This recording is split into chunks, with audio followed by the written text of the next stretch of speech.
VeryDarkMan says something at the NBA conference that got him called uneducated, called unintelligent. In fact, at some points, some people are calling him a man with no real points. But here's what happened afterwards. Rufai Oseni surprisingly came out and said, "Oh, VeryDarkMan was right about everything he said at that conference." And by the end of this video, you will also hear Rufai Oseni ask APC a question they might not want to answer. VeryDarkMan real name Martins Vincent Ose said something blunt about Nigerian so-called unknown gunmen. His claim was direct. They are not unknown at all. Military, customs, officers already wearing uniforms. Those are the people he's pointing at. Now, a lot of people online turned into him for that, said he has no evidence. No real analysis, just noise. But then Rufai Oseni, someone with a very different reputation, came out and said VDM was actually right. And he tied it directly to what is happening right now in Borno, where children are being kidnapped and entire communities displaced. Listen to this, and I want you to pay attention to the specific question Rufai asked here, because it is not the same question VDM asked. President Bola Ahmed Tinubu ordering an immediate manhunt for armed kidnappers who launched coordinated deadly attacks on 4 Niger State villages last Friday, abducting as many as 500 worshippers inside mosques during prayers in one of the most brazen mass abduction operations Nigeria has witnessed in recent memory. In a statement released on Tuesday from his special assistant on media, Bayo Ononuga, the president stated in part that those who carried out this cowardly attack on defenseless Nigerians are enemies of peace and enemies of humanity who will not go scot-free. Meanwhile, as of today, it has been 103 days since more than 40 school children were abducted from Musa Central Primary School in Asikari Uba local government area of Borno State. And not one of them has come home as their heartbroken parents took to the streets of Uba on Saturday, carrying pink placards bearing the words, "Bring back our children." Let's take a look. I want to see my daughter! I want to see my daughter!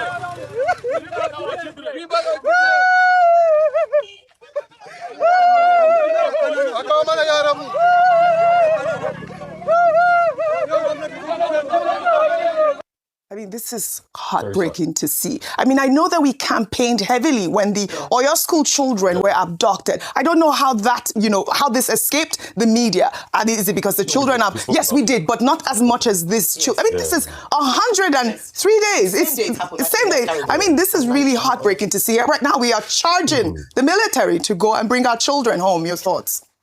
The part of the story that we don't even understand is how many kids are in captivity. Yeah. There's a discrepancy over the number. Is it 40? Is it more than 40 in Askari Uba? That's number one. Number two, what are they doing about it? The government said they're doing something about it. We're waiting till that comes out. Another 60 people were taken in Niger. That's another one. Like I said, and now let me segue to what VeryDarkMan said. Yes, you pointed out the fact that there was generalization. But I also want to ask, why is the complicity so much that for over 20 years, since this started, we've not been able to solve the problem of complicity? That's where I feel that there's a big problem. Every government that has come into power have used security to take money from the people, and the monies have not been appropriately spent. So much so that the defense budget is high, the military will complain that it's not enough. At the end, we don't get a lot out as regards insecurity. We keep having a metamorphosis of these groups. 5-10 years ago, we're not talking about herdsmen or Lakurawa. Yeah. Today, we are talking about Lakurawa. When all of this started, it was only in the northeast. Now we are talking about Sokoto. We're talking about parts of the north. So why is this complicity so much that we cannot do something about it? And like you were saying, many truths can exist. Yes, we celebrate. I mean, it will be terrible for anybody to say we don't celebrate our soldiers enough here. Oh, do you remember the day I was crying over General Oba's death? Yeah. That I went emotional. Yeah. That we failed that man. Have I not come here to cry over the death of many generals? Do you know how much of a personal loss it does to me? Because I have friends in the military also. And I look out for them. Do you know the psychological trauma I feel every day just thinking of the fact that my friends in the military, there might be a day I will send a WhatsApp message, they will not be able to reply because they're probably dead. I live with that mortal fear every day, and that's why we care for these people. But it will not stop us from talking about the complicity when there is complicity. And we can't just understand how this is going on. All right. There used to be a level of safety in this country before now. All right. All of a sudden, it's so hard that you cannot have any level of safety. Yeah. People are being killed. People are being taken away. All right. And we need to talk about this. So please, those that are holding Nigeria, that have built up a complex with insecurity, I beg, leave this country alone now. We are begging. All right. Very well. Notice Rufai didn't just agree and move on. He asked who is sponsoring them, who is putting them in position. Because if the military genuinely wasn't complicit, insecurity at this scale should have ended a long time ago. So here's my honest question.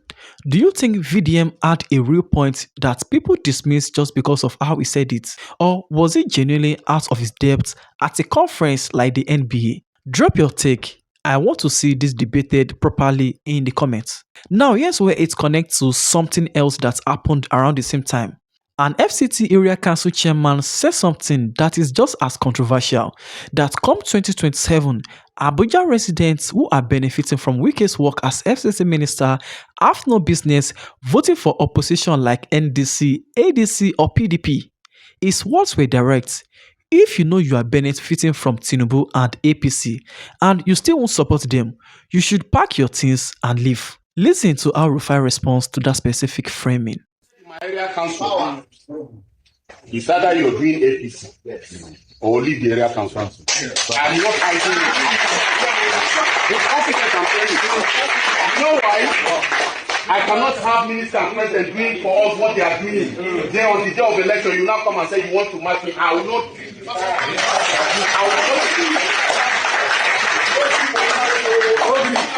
It's either you are with us. All right. This chairman, Shekwolo. His boldness to declare this kind of political rhetoric is shocking many online, especially because it comes just days after the Osun East election as well. Your Shekwolo. Very good, very bold. Oji, we've seen these things here. We're finished. There's no redemption at this point with this level of partisanship. So is Wike and Tinubu's private account money they're using to do all this infrastructure, right? So there's no element of taxpayers' money. There's no elements of dividends of democracy. You see, our politicians are so deluded that they think whatever project or infrastructure they do is their own money they use to do it. They don't know that it's the people's money. You can see the level of delusion. I'm sure the relevant authorities are seeing this. Yeah.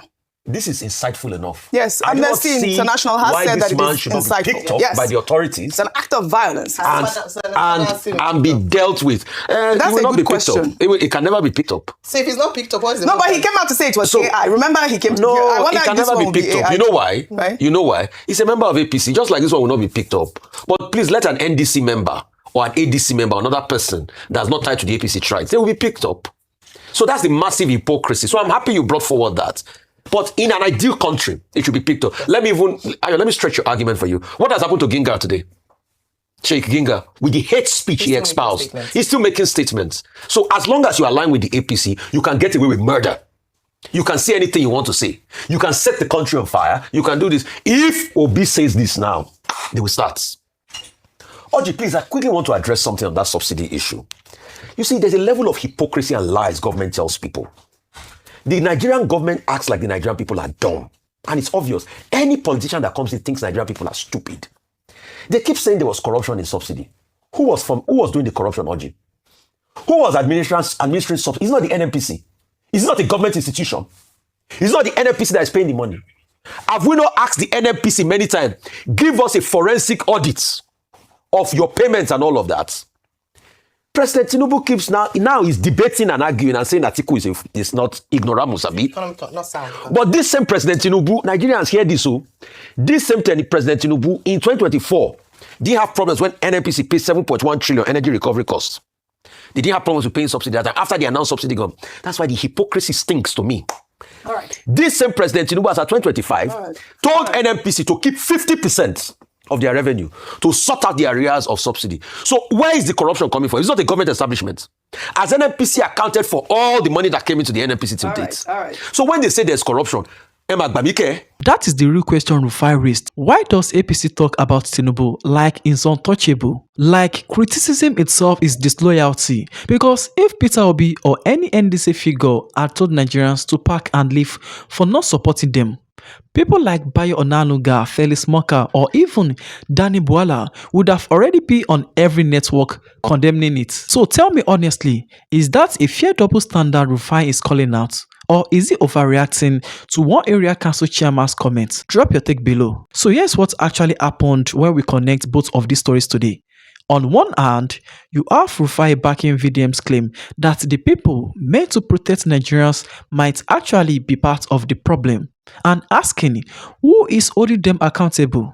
And on the other hand, you have Rufai asking why APC owes Tinubu above any real criticism, why treating loyalty like it is owed rather than earned. Different topics, same underlying question: accountability. Who gets questioned? Who gets excused? And why does it always seem to go one direction? This is exactly the kind of conversation Nigerians need to be having openly, not shutting down because of who said it or how they said it. If you enjoyed this update, like this video, share, let's keep everyone informed, and make sure you subscribe because I have two major updates coming. Tinubu FBI files because the judge is going to tell us what happens next, and also the G100 coalition, Peter Obi, Showore, Rabi Kwankwaso, and Atiku, have they finally agreed to push one candidate? Subscribe and turn on notifications so you don't miss it.